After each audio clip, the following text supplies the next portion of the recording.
Hello, good evening. It's News 360 coming to you live from the News Hub here at Adesawe Kanda. I am Portia Gabor. And I am Martin Asiedu-Dartey. These are the headlines for the next 1 hour. News 360 Headlines is brought to you by Flamingo Paint, Pepsodent Charcoal and Pepsodent Herbal, EcoBank. 4 Ghanaians to be extradited to the United States of America to face allegations of internet fraud.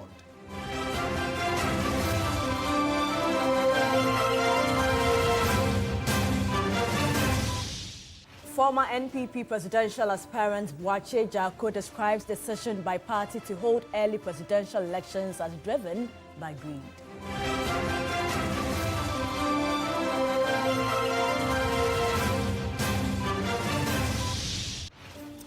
And also coming up, Accra High Court says special prosecutor has the authority to declare former Finance Minister Ken Ofori-Atta a wanted man.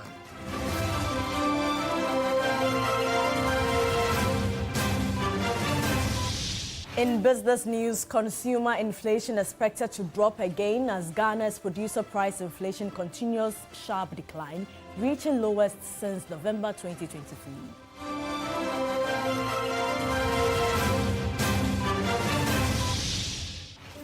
And on the international front, U.S. President Donald Trump says he will see what happens after Iran's supreme leader warns of irreparable harm if the U.S. intervenes in the war between Israel and Iran.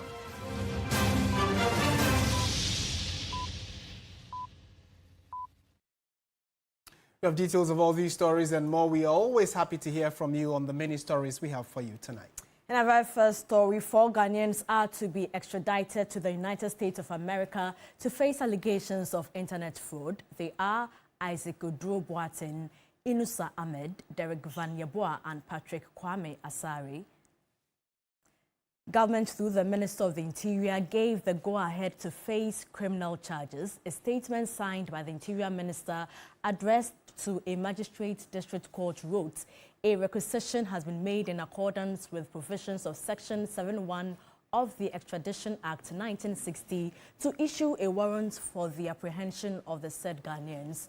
The latest action has sparked controversy on social media on the lifestyle of some Ghanaian celebrities, most of whom flaunt their wealth in public space. In 2024, the American Federal Bureau of Investigations, that's the FBI, met with the Economic and Organized Crime Office in Yoko following the arrest of some individuals involved in a $100 million romantic scam.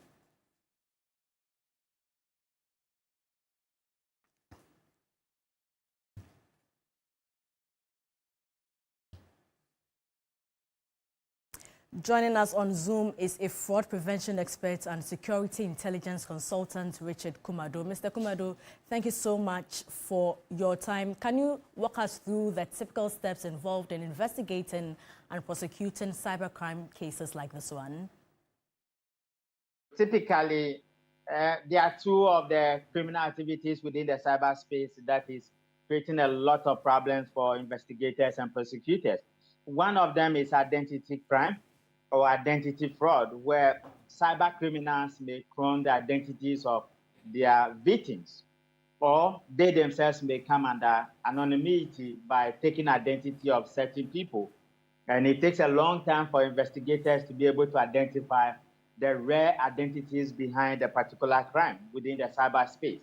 The other one is the romance fraud, which has become a bit more common. And the reason why it is common is that people have built identities, people have built brands and integrity over the years, and they use many of these things to blackmail them and to extort a number of monies from them with large sums of money involved. For we, as investigators within the cyberspace, once matters of such has come to our attention, we will want to find out the identities of these people, and we run through a number of methodology and will take us to the domain where the crime is committed. And if it's a cross-country fraud or is a organized crime within the large spectrum of places, then you will need to spread your wings as an investigator to be able to identify where the traffic is coming from, the methodologies they are using, and what the trends are. But then again, it's a collection of expertise within the cybersecurity space, within particular domains. So it makes life a little bit easier for people within the cybersecurity space, depending also the time the crime was identified and the time it was reported. Now, you did talk about romance fraud. The U.S. government is stepping up its fight against malicious schemes that target older Americans. For us in Ghana, have you identified any gaps in our laws or regulations that might have contributed to the success of these scams? This has been the second one. Your intro talks about Yoko working with the FBI, and certain people were arrested and convicted in the U.S. To the extent that this has come to the fore, and our Interior Minister has agreed that they need to be extradited based on the protocols we have with the U.S., then I would say that the financial intelligence sector, which deals predominantly with money laundering and financial transactions from globalized destinations, will have to work closely with the banks, which we call the accountable institutions, in dealing with the identification and the warning signs when it comes to transactions within our financial sector. Then again, law enforcement must be on their toes to be able to address some of these issues when it comes to investigation. And finally, my brothers at the National Cybersecurity Authority will have to do a lot of work when it comes to cybersecurity compliance within the cybersecurity space. Until we are able to work together and collaborate more together with the private investigators within the space, then some of these crimes may happen and it may take a long time for them to be unraveled. But once you have the investigative agencies working together, the financial sector is being regulated and compliances are being met in terms of suspicious transactions and unusual transactions, usually, then you have the Cybersecurity Authority also making sure that our cybersecurity space is clean and red flags are being identified. I think we will be fine. Other than that, some of these ones could slip through and it may take a little bit of time to be able to unravel. There's been much talk about people, especially celebrities, flaunting wealth on social media. How would this contribute to a culture of corruption or entitlement that enables cybercrime? For they themselves, they make themselves a little bit vulnerable because of their lifestyle and because of their social media aggressive presence, which has become a tool for them to market their brand and the activities they get involved. They may become very vulnerable because of naivety, and their identities could also be thrown. Having said that, the pattern we are seeing predominantly within the West Africa zone, not just in Ghana, is that some of our celebrities behind the scenes get some other activities going, and some of these activities could land themselves being people who have come under cybersecurity crime investigations. And they have to be cautioned, they have to be educated. Public awareness is important. Other than that, they are shooting themselves in the foot and it might not be good for them. Richard, thank you so much for your time. And Richard Kumado is a fraud prevention expert and security intelligence consultant.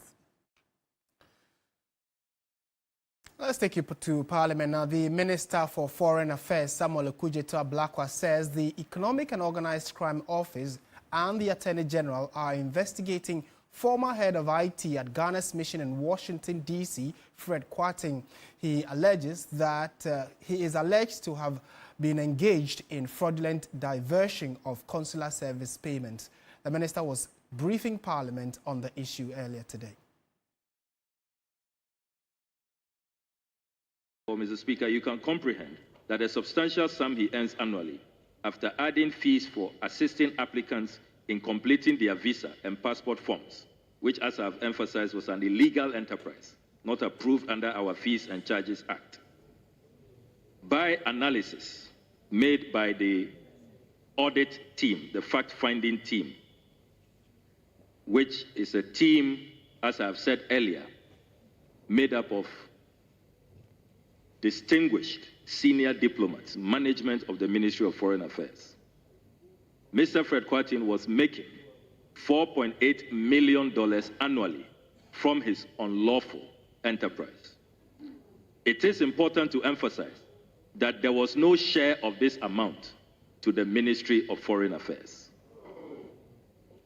Given that these are funds that were derived from unauthorized operations it has become imperative to invite the Economic and Organized Crime Office, EOCO, and the Attorney General to investigate, trace the proceeds, and prosecute Fred Kwarteng and his collaborators, as instructed by the President. Mr. Speaker, I'm glad to inform you that the ministry has promptly done. The investigation also revealed that the Auditor General's office had raised concerns about the embassy's operations and financial management some 2 years ago.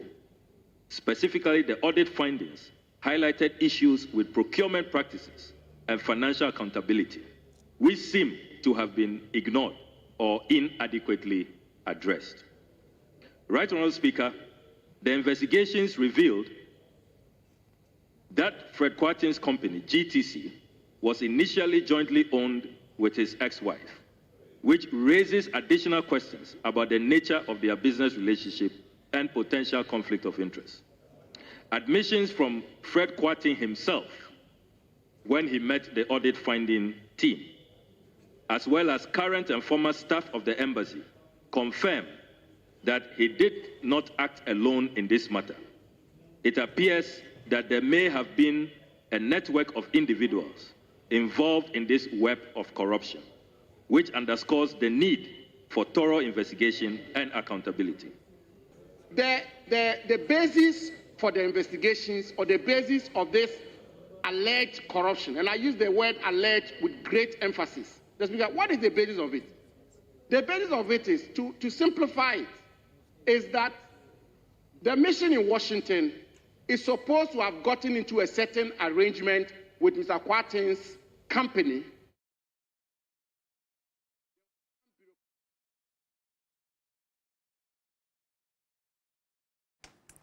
And away from Parliament, the Human Rights Court has dismissed the interlocutory injunction filed by the former Finance Minister Ken Ofori-Atta to restrain the special prosecutor from declaring him wanted. Lawyers of the former Finance Minister on March 27 filed the motion asking the High Court to order the Office of the Special Prosecutor to remove his name from the list of wanted persons, among other reliefs. On February 12, the OSP announced that Mr. Ofori-Atta was a fugitive from justice, citing his failure to respond to invitations for questioning of allegations of corruption and corruption-related offences, including release of funds for the construction of the National Cathedral. The former Finance Minister then sued the Special Prosecutor and the office for declaring him wanted and a fugitive from justice. Ofori-Atta subsequently filed an injunction motion seeking to restrain the OSP from further publishing his name and photographs on its social media pages. He prayed the court to also order the institution to immediately remove his name from the OSP's list of wanted persons and prevent future reference of him as a fugitive of justice. In his ruling, however, Justice Kwame Amwako noted that the former Finance Minister's motion failed to meet the requirements for the grant of interlocutory injunction. He therefore dismissed the injunction and awarded a cost of 5,000 cedis against Ken Ofori-Atta.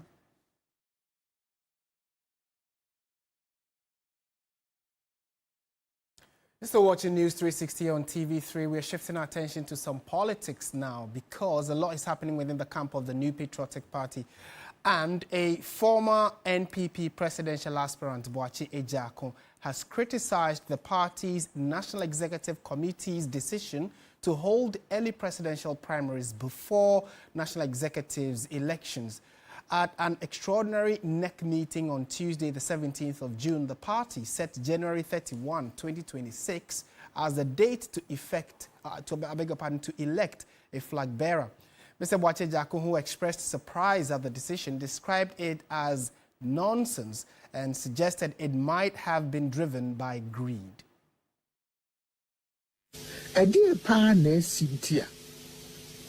Adia ye na fedi musi ye mutu no nsi di trase mibisa wine o si dan a o ye roof no ansa no abe foundation wine o si dan a o ye roof ansa no abe the foundation.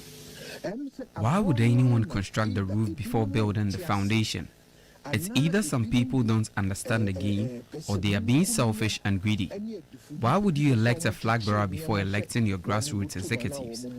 If you understood the dynamics of campaigning, what is the point of electing your flag bearer at this time?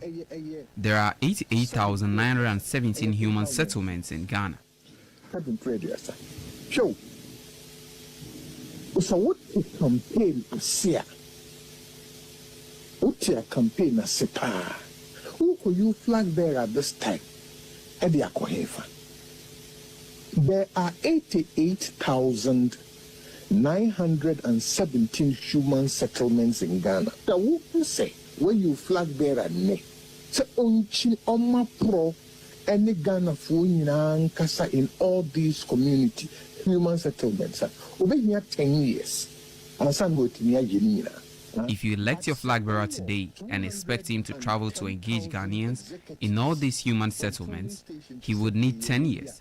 However, if you have 210,000 executives from polling stations like we have, they can cover the entire 88,917 human settlements within 2 weeks. It's the party we are selling first and foremost, before the presidential candidate. Presidential candidate, there is no way one person can win an election for any political party. Every polling station. Meanwhile, former Minister of Education Dr. Yaw Osei-Edu has formally declared his intention to contest the flag bearership position of the new Patriotic Party in January next year. The educationist used video messages and other social media platforms to communicate his intention. We bring you excerpts. Ene day Ghana emaba emrantie ene mpanimfo memu bedi nkita ho kakra fie ben wotwe atwamu yi ana abato amotoma na nado dankokufuado. Fellow Ghanaians, I would like us to have a conversation. Over the past 4 years, under the Nanado administration, I've had the honor of serving as your Minister for Education. I believe you can all bear witness to the progress and impact we have made in the education sector under my leadership. Minister for Education. Nam sa kwanya yiso. Adwuma me yeye e wo moanim. Mu nyina mu di ho adanse. Ma bra wo mu nyina ade ba akwa me hu se. Nyame e mama kwanya se me mesom. Ibedi oman enwumesua anim e wo mfie na atwam. E ma yetimi ye adwumaden. Yeye bi ese be ma be ye bi na wa meye ni nyina. Emre ba na emre twam. Na sabre ye party I am but a man, but my calling has always been one of service. As my party prepares for the upcoming primaries to select our next flag bearer, I formally declare my intent to contest for the flag bearership position and ultimately to serve as the President of the Republic of Ghana.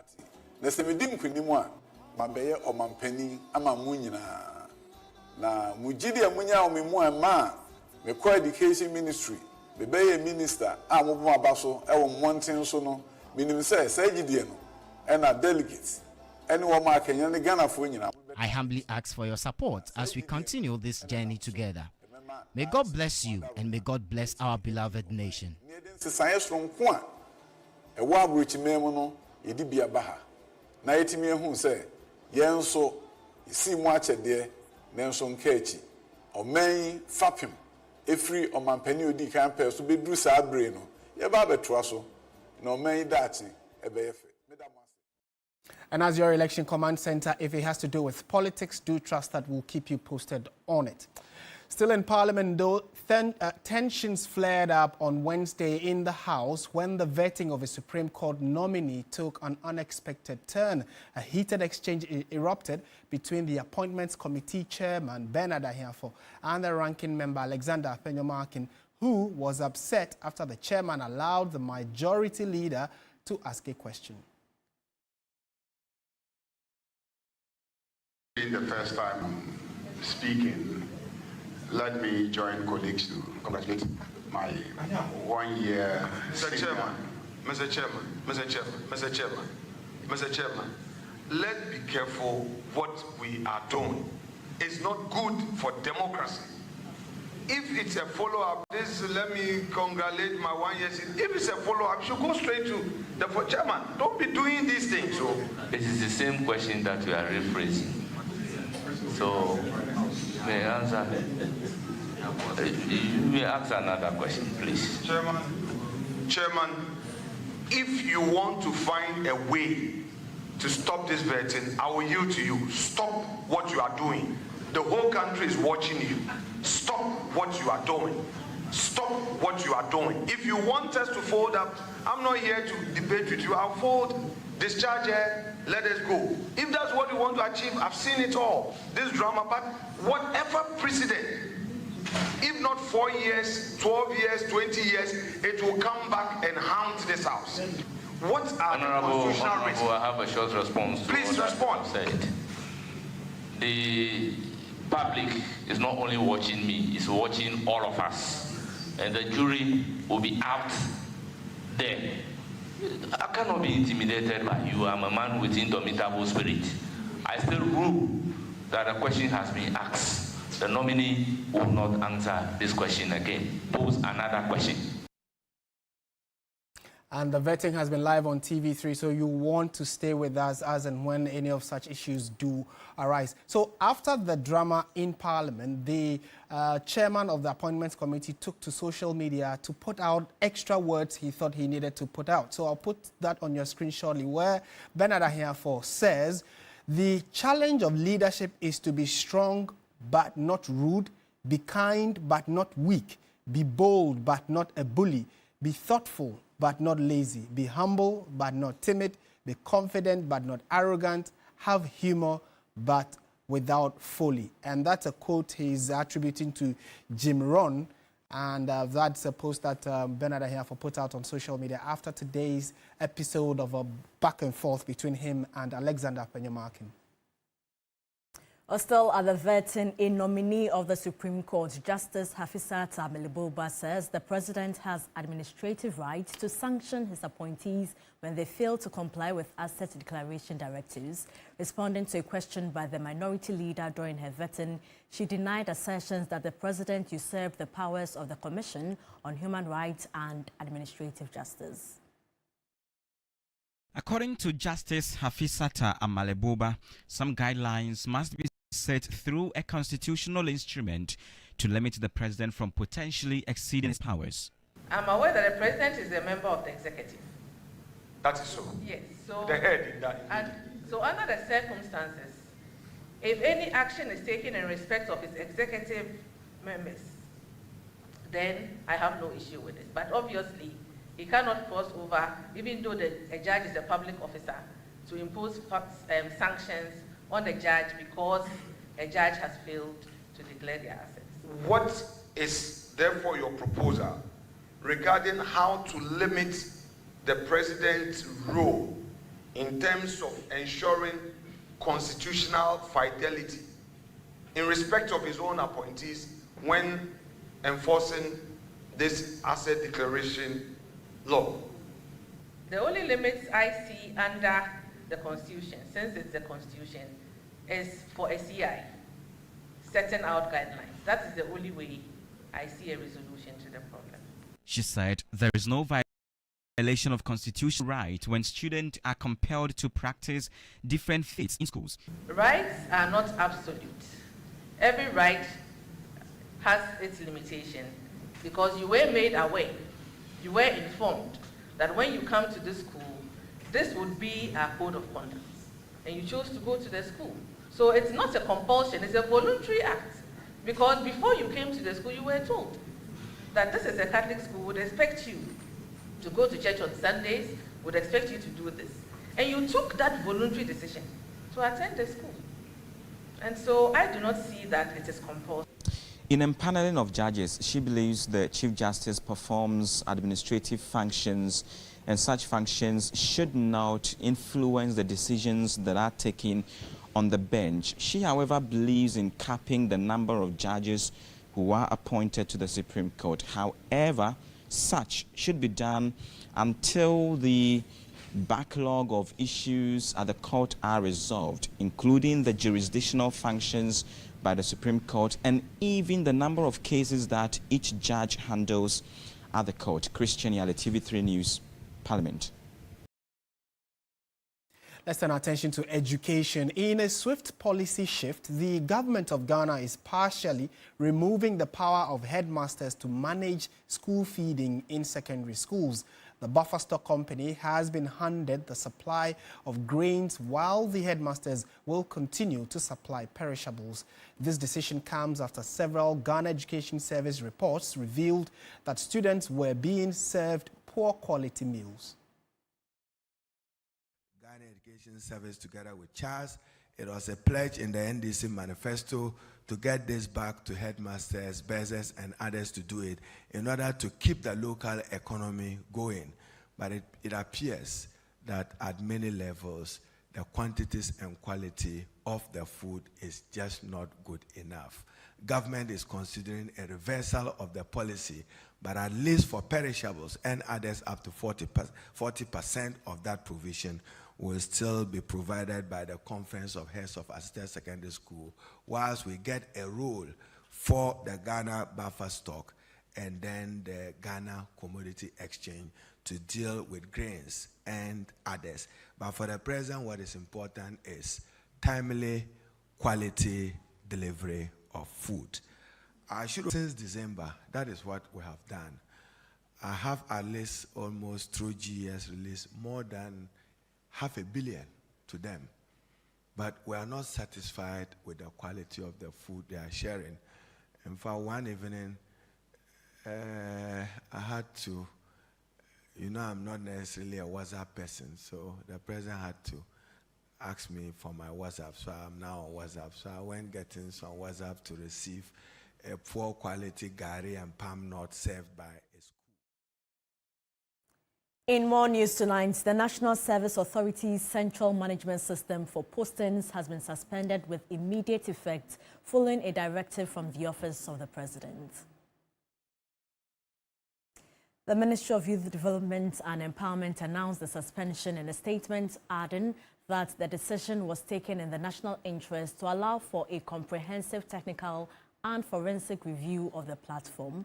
The statement said the suspension is as a result of emerging concerns surrounding the digital infrastructure currently in use at the National Service Authority, specifically the Central Management System for Postings. The ministry assured the general public, especially national service personnel and stakeholders, that measures are being put in place to ensure that operations of the authority are not disrupted, noting alternative systems and verification procedures are being reviewed to maintain smooth and transparent service delivery.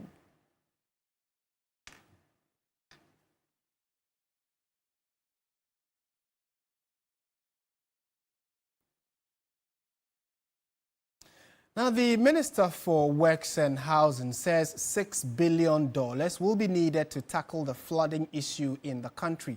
Members of Parliament have therefore charged the Finance Minister to release funds to the National Disaster Management Organization, NADMO, to stock its warehouses with relief items as the rains set in. The MPs raised the concern following briefs to the House by the Interior and Works and Housing Ministers. The Speaker, the challenges are enormous. And like we said, since March 2025, we have put in the measures to make sure that we procure the necessary equipment and logistics to staff the warehouses of NADMO so that we'll be able to deal with these disasters when they occur. No amount of engineering will succeed without enforcement and civic responsibility. Developers must comply with planning laws. Citizens must stop dumping waste into drains, and MMPs must enforce building codes diligently. The ministry is also collaborating with the Ministry of Education to integrate flood awareness into school curricula and promote youth-led sanitation campaigns. Public infrastructure must be matched with public discipline. Mr. Speaker, finally, the ministry estimates that an investment of approximately $6 billion is needed to implement comprehensive flood control measures across the country. Go to NADMO now and it is possible there will be no relief items at the warehouse. Sometimes, all government, we wait until there's a disaster before finance will release money for NADMO to go and buy relief items. So at the time they will be moving in to do the search and rescue and need assessments, what would they send to the people? And it becomes a problem. So, Mr. Speaker, I think the government should look at providing financial support to NADMO now. The rains are not done with us yet. Anytime the rains are in, we have a problem. Mr. Speaker, things are never right. For how long are we going to do this as a country? And the Minister for Works and Housing says something, and for me, that was very instructive, that no matter the engineering, no matter what we do, if we as citizens of this country do not do that which is right, Mr. Speaker, we will come back year in, year out and sing the same song. Our district assemblies must be up and working. And so the Minister for Finance must do the needful. You're still watching News 360 on TV3. Stay with us. We have business, sports, entertainment all coming up.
Take it easy.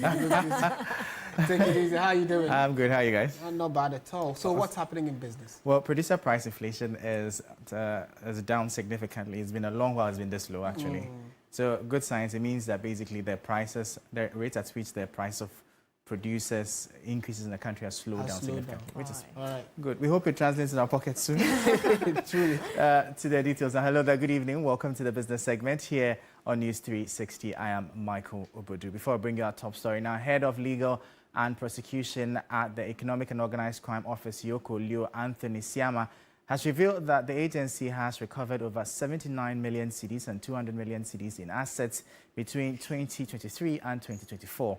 Yoko also seized or restrained more than 60 vehicles and confiscated properties linked to corruption and criminal activities. He was speaking at a meeting with the Financial Intelligence Center held under the theme Building Political Will and Public Support for Asset Recovery in Ghana, organized by the Ghana Anti-Corruption Coalition and the Intergovernmental Action Group Against Money Laundering in West Africa, GAIBA. There's some enormous pressure for us to be able to do investigations within very short or limited periods of time. This is not really possible because when you look at financial crime investigations, it entails a lot. Mutual legal assistance requests can even take up to 2 years, 1 to 2 years for it to be responded to and worked on. So that drags investigations. We have now shifted or moved away from that approach to criminal investigations where we concentrate only on the person of interest. We now have endeavored to ensure that these persons do not enjoy the proceeds of their criminal enterprise. So there is a need for a concerted effort for everyone, even with the comprehensive laws that we have. Now, economist Professor Peter Quartey is urging government to adopt proactive measures to protect the economy from shocks on the global oil market. His comment comes amid concerns over the potential impact of the Israel-Iran conflict on fuel prices in Ghana. This won't be the first and won't be the last. We saw COVID, we saw Russia, Ukraine. Iran supplies about 4.5 billion barrels of oil a day. It is about the I think it's the 7th largest producer or supplier of oil on the market. So if it's not able to supply, then certainly there will be shortages on us. If oil prices go up, we all know what is going to happen to the economy. Ghana's year-on-year producer price inflation PPI, which measures the average change in ex-factory prices received by domestic producers for their goods and services, significantly decreased to 10.2% in May 2025. This marks a significant 8.3 percentage point drop from the 18.5% recorded in April 2025, representing the 4th consecutive month decline in producer inflation. There is more in the following report. Latest report from the Ghana Statistical Service (GSS) shows that the 10.2% producer price inflation rate is the lowest recorded since November 2023, signaling a rapid disinflationary trend at the producer level. On a month-on-month basis, the average prices received by producers for their goods and services experienced a deflation of 4.2% between April and May 2025. This means that producers were, on average, earning 4.2% less for their products in May compared to April. The significant decline in producer inflation was primarily driven by positive trends in 2 key sectors. Mining and quarrying contributed 10.6 percentage points to the decline, and manufacturing contributing 9.5 percentage points. Together, these 2 sectors accounted for a substantial 78.7% for the overall PPI decline. As these sectors are vital to Ghana's industrial growth, the GSS views this as a window for stabilization, investment and responsible spending. The GSS highlighted that if businesses pass on this stability in input prices, consumers could benefit from a reduction in overall inflation in the coming months. Conversely, producers and manufacturers may face tighter profit margins and increased competition due to the falling prices. The overall outlook for producer inflation appears optimistic, with most sectors experiencing either price stability or declines. We'll turn our attention now to the currency and the commodities market.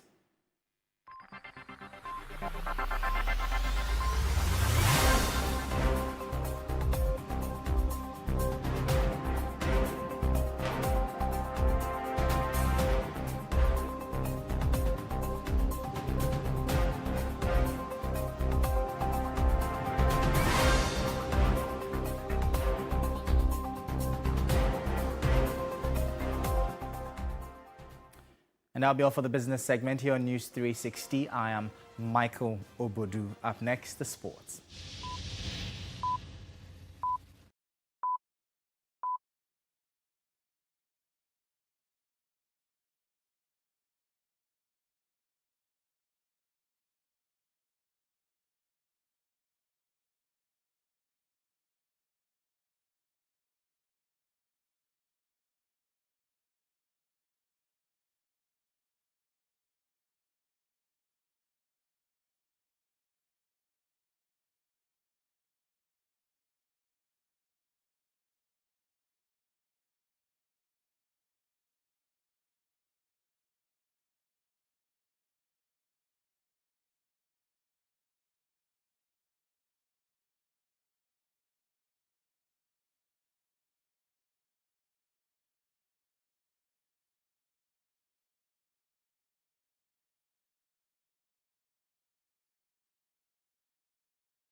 Sasso insecticide spray and coil.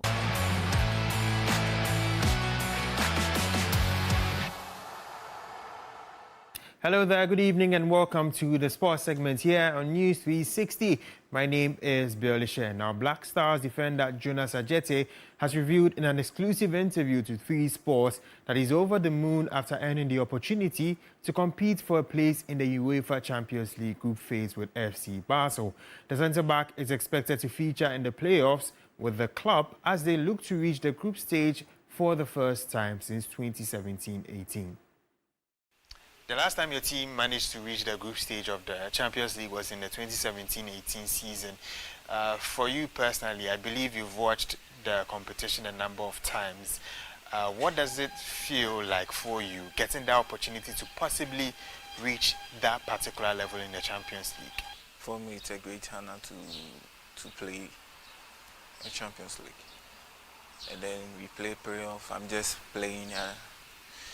Everything goes on well, and then we can fit into, because we have to play a playoff and then we shoot in the slot. That is given to both teams. So I'm just praying we get the win and then we can fit in. That's it. But for me to play for Champions League, it's a very great honor. For me, I'm a United fan, so I always watch United, but you know United, we don't do that well, so I always watch Real Madrid, and then I just go to enjoy watching football because my team doesn't progress a little bit, you know. So I just watch, since I'm a footballer so I need to learn certain things and other stuff. So. Moving on, Christopher Bonsuba has become one of Ghana's brightest stars over the past month, shining at the Unity Games against Nigeria and Trinidad and Tobago. Now, my colleague Akosua J, in an exclusive with the winger, explored his connection with his late mother, his motivations, and his tenure with the national team.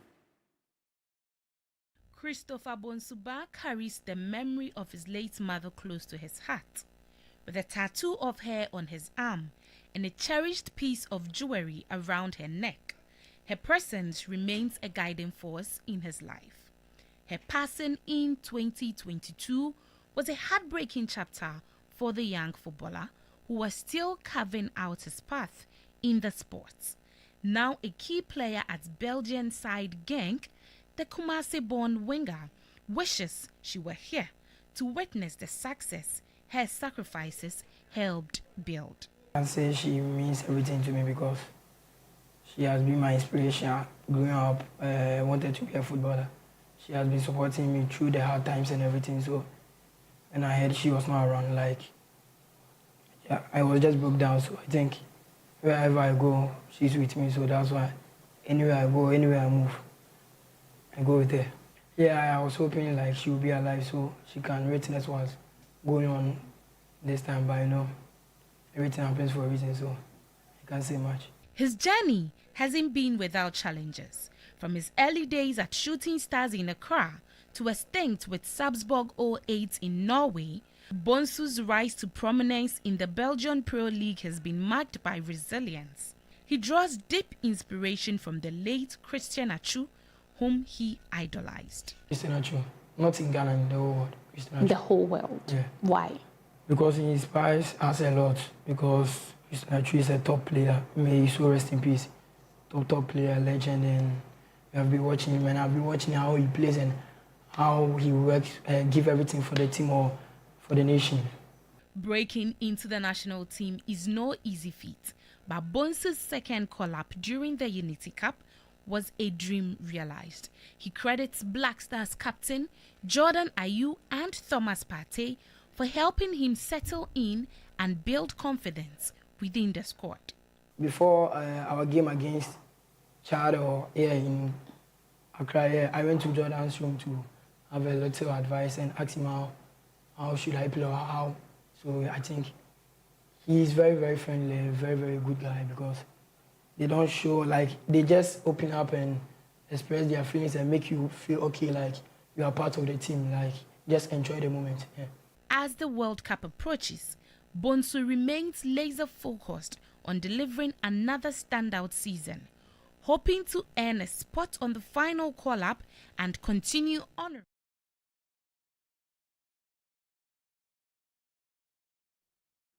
That's it for the sports segment here on News 360. My name is Bill Lishen. Entertainment is up next.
insecticide spray and coil. Powered by 3 Entertainment. Good evening and welcome to the entertainment news segment here on News 360. My name is Noella Donko. Now, cultural activist and director of the Institute for Music and Development, Koko Amatefio, has encouraged women in various artistic fields to pursue their full potential and overcome systemic barriers to achieve success. The call to action emphasizes the importance of women not only creating art, but also challenging traditional perceptions and reshaping the landscape of arts. I'm a soldier. I'm a survivor. Historically, women have faced challenges in pursuing artistic careers due to societal expectations and biases. In recent years, however, there have been a growing recognition of women's contributions to the arts and a push to empower them to reach their full potential. Culture activist Koko Amatefio has over the period lent a voice to inspire inclusion and promote the creative and artistic talent of women. The former programs director of the National Theatre wants women in the creative industry to pursue their full potential in order to overcome systematic barriers. It's time that as women we come to our full potential, because especially in the creative industry you will see that women feel like they don't belong. I would say that there are much more women out there who are doing things more than the 4% or the 13% that he projected. And they are doing things in the privacy of their homes, not thinking that they have a right to come out there and also be artists on stage. She highlighted gender stereotypes, discrimination, and lack of support systems as some of the factors that have historically held women back. Well, there are traditions, for example, and our traditions tell us that as a woman, get married, have babies, you have no right being in the creative industry, which is for men. Our education also, most people feel that as a woman you should be a nurse or you should be like a teacher. They are not even talking about doctors and lawyers and things like that too. But I'm feeling that women should be taught that they can go as high as they can. She advocated for establishing support systems, including mentorship programs and funding opportunities to help women in the creative field flourish. If actually we have the money that we can use to train, we have the money that we can use to create, and we have the money to perform, how much more can we not put into the economy? All over the world where artists have really excelled is because they are getting money to create. All I want to say is that women over there, you have more power than you think you have. And I think that together we can make big, big things happen. And that's it for the entertainment news segment here on News 360. My name is Noella Donko. Thank you, Noella. Coming up, international news. Donald Trump says, I may do it, I may not do it, when asked about whether the U.S. will join Israeli attacks on Iran. The U.S. president adds, nobody knows what I want to do, but I can say this. Iran's got a lot of trouble and wants to negotiate. The Iranians responded by saying they would not grovel at the gates of the White House. Earlier, Iran's supreme leader warned Trump of irreparable harm if the U.S. joins Israeli attacks. Ayatollah Ali Khamenei also said Iran would not surrender following the U.S. president. The family of Zambia's former president, Edgar Lungu, has halted the return of his body from South Africa, accusing the government of breaching key agreements over his funeral. The arrangements had been finalized and his remains were due to be flown back home on Wednesday on a private charter plane after days of uncertainty and negotiations between the family and the government.